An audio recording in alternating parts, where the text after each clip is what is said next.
Hi everybody, Owen here, and this is our first requested training. Someone asked me, what do I do if I'm in a live group situation and someone starts to weep? What do I do when someone cries?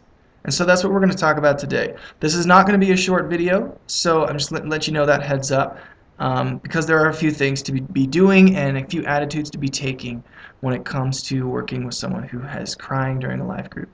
Let me paint the picture for you. The conversation's heated. One person's saying this, another person's saying that. Maybe they're disagreeing, maybe they're not. Who knows? Either way, it's getting deep. And so somebody is sharing something, and in the middle of what they're saying, mid-sentence, they just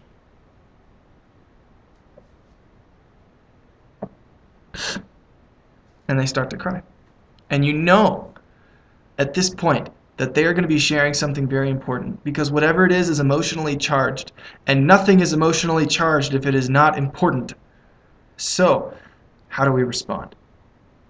Well, the first thing to recognize before we talk about response is that if someone is weeping in your live group, this is a good thing for you as a leader and for your group. It's a win for two reasons. The first reason it's a win is because your group is now a safe enough place that that person feels okay to cry there, that that person feels safe. That's awesome. That's what you want to do. This is a good thing. And second, it's a good thing because you want that, because if that person feels okay weeping, then what's going on is that that person, how do I say it? That person feels cared for in such a way that they know that this is an okay place to do it. So two reasons right there why it is a win for someone to be weeping. Like, not that you should look for that or try to make it happen, but if someone does cry, that's not a bad thing. It's actually a good thing. Now, immediate response. What are we supposed to do as we respond immediately? Well, the first thing you want to do is you want to extend that person the grace to cry. And that's simply as simple as saying, hey, take your time. It's okay. It is okay. Crying is okay. Literally saying the words, crying is okay, can go a long way in making a big difference.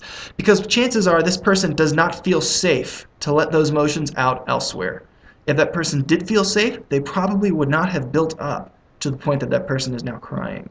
So that person needs to be able to share those feelings, and the fact that you're telling them it's okay to cry will go an awful long way in taking care of them.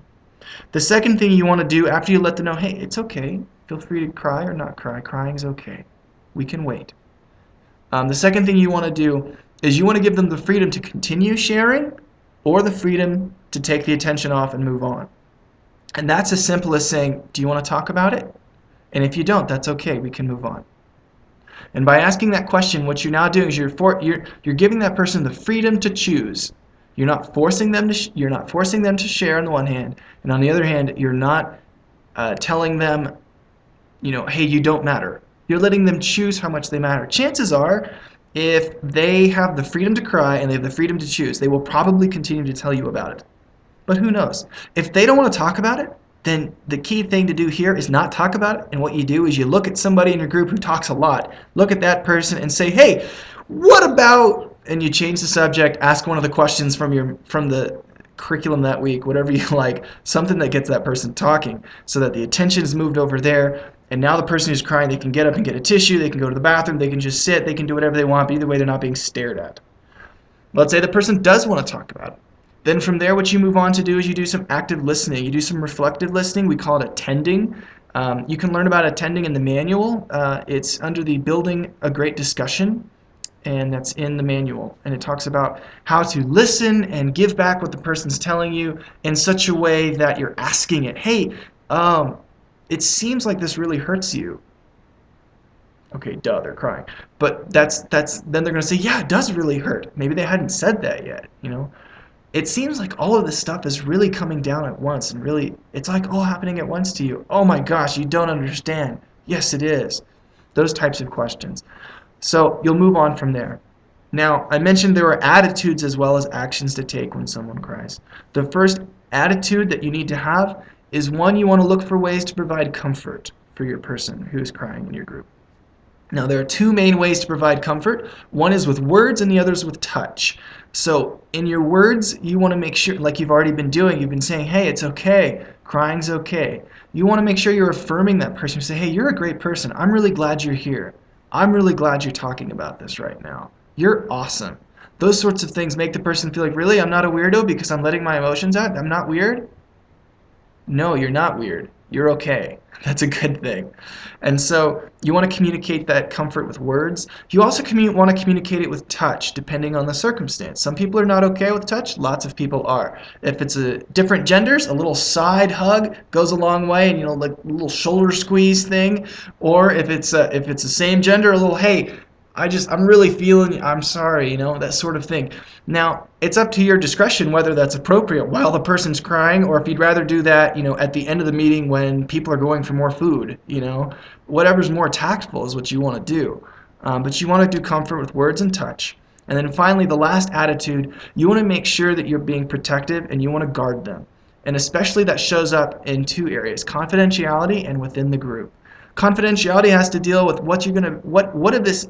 this person is sharing some deep stuff, they're crying, how much of this is going to go outside the group? And so you ask that person, hey, I'm assuming this is confidential, is that right?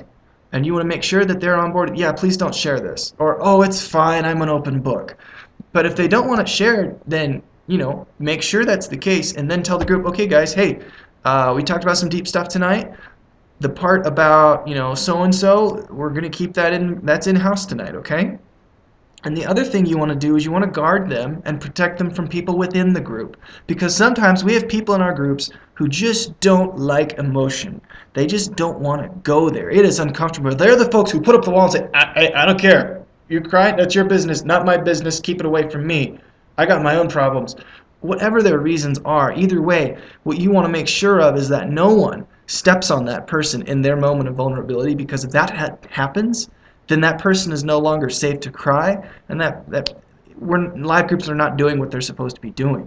And so instead, if that you start to run across that, then as soon as is tactfully possible, you want to pull that person from your group aside and just say, hey, I know this is uncomfortable for you. I know it's not easy to watch, Mary Jean cry, but telling them they can't cry or just pretending like it doesn't matter is not helping.